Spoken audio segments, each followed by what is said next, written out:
I'm Tom. I graduated this year and I am currently doing fine art still. Hi, I'm Sammi. I graduated with Tom. In fact, we got our graduation on Wednesday, and I'm on the MA with Tom this year, having finished the BA.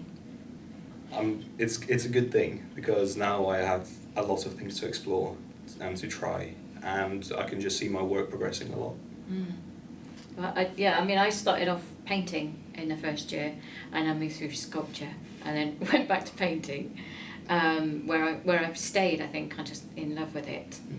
But yeah, like you say, it's just changed so much, and just going through the whole finding what it is that you want to research and finding it is what you want to make. It's really fascinating actually. Printmaking, I love printmaking. I've not done it a lot because it doesn't really go into my practice, but I can try here and there in workshops and stuff. It's such a good print room. Our group was a very good group. Yeah. There's been a lot of communication between us, there's been a lot of collaborations between us, so in a way it's really good to know that when you're going through the BA that you're going to create such a tight-knit community basically. Yeah, absolutely. I think that was the key actually. I think as we got closer and closer together, and then working through professional practice, and then so creating the whole degree show together and the catalogue and everything, made it's just really good to know that we can continue that community. I think we just kind of got to know our work and each other's work, and we see the similarities between each other and how our work goes with other people's work, and we just kind of move with it and try and develop it all together as part of the group, and that's why we're doing to do a group show, because all of our work plays along with each other. Yeah, I think that came about because we started getting on so well as well, so your work kind of feeds into each other. But I think it's the different projects and stuff, like the kite making, and it kind of throws you into a big collaborative unit, so you get used to working together. I think that was a real help. And you're just thinking, we haven't got that framework, how are we going to do? But then we've got all the skills, so we're like, it's not too bad. We're already trying to think about assigning tasks. Yeah, it's all the skills that we learned, but just on less people to do it, so all of us are going to have to do a bit more tasks, but it's going to be done. It's going to be good. Yeah, easy to negotiate with smaller numbers of people though.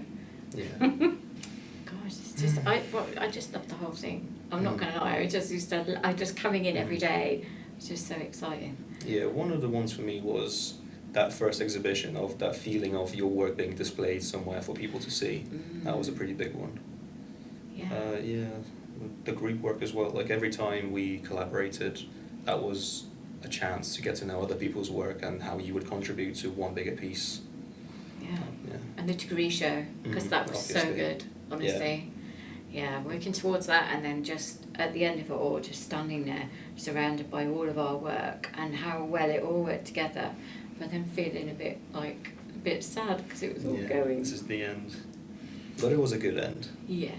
Well, we came back as well, yeah. I've got a highlight that involves you, which was your face in Mayfair underneath a sculptural work when we took you to London, and your sheer delight looking up from underneath the sculpture. Do you know the piece I mean? Yeah, it was Olivia Baxter's work. Yeah, absolutely. That was amazing, because I really struggle to get places like that, because being on a mobility scooter, so to get to go there with tutors and peers and just be in that space, and then looking up and seeing this amazing thing above you. It was, honestly, that was just brilliant. One of the highlights as well, I guess, was the big trip to Prague just before COVID hit. That was a very good opportunity to go outside of the UK and see how the art is in different countries, and visit all the galleries, as well as go to London countless times to see new shows every time. That was pretty fun. I didn't get to go on that one, but I actually applied for a grant, a travel grant for research, and I got to go to Edinburgh over the summer to the Edinburgh Art Festival, and that was amazing, getting to go up there. The university really, really helped me. sort of get the courage to do Yeah. that, because I would never have been able to do that before I came here. Never in a million years. Oh, I mean, I genuinely, I hope to be a professional artist, and sort of put on shows and hopefully take part in shows. And I think the university's helped me have the courage to keep applying for opportunities and set up our own opportunities, actually. Yeah, Yeah. I think. Definitely the whole application process of being able to write a proposal, being able to write CVs, artist statements, just all that stuff that will help us in further art practice careers. Yeah. Yeah. And photographing the work. Yeah, not just- photographing yeah. was a big part as well, yeah.